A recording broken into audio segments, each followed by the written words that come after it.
在76线快速道路西向行早起呢，有民众赛车经过八卦山磅坑的时阵，说是有人驶正向过来，险险啊就干呢撞落去啊。警方是根据监视器画面对查，这上当会当罚到3万6。张耀民众发现讲，有一个老阿公骑奥多拜要登去丰原，煞骑去哩王店交流道，加在有民众甲伊砸落来。 民众开车伫磅坑行驶，向向发现头前有车灯，搁伫同一个车道过来，行甲紧闪，好甲再无发生意外。这个代志是发生伫初九透早1点外，民众开车伫台76线快速道路由东往西行驶，煞伫八卦山的磅坑内，发现有车为对面驶过来，差一点未负反应。第一个反应会措手不及啊！哎呀，除非说你距离还很远。它虽然是双车道嘛，可是它只有单向啊。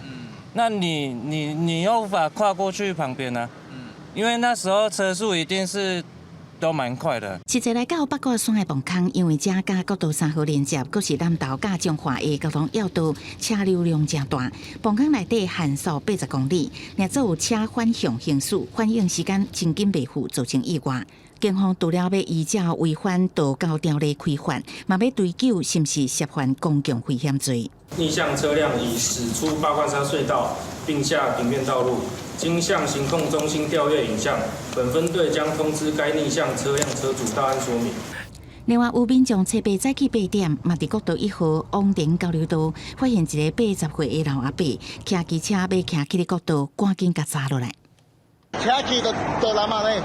系啊，你要丰原嘛不是几车，丰原爱骑机车道，啊无你安尼危险。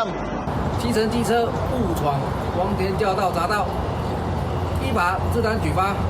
警方了解，这个老阿伯当时是要骑机车登去丰原的主题，后来无细意煞骑去哩交流道，好加在及时互人查落来，引导落去平面道路，啊，毋过也是爱依照道交条例处罚。记者综合报道。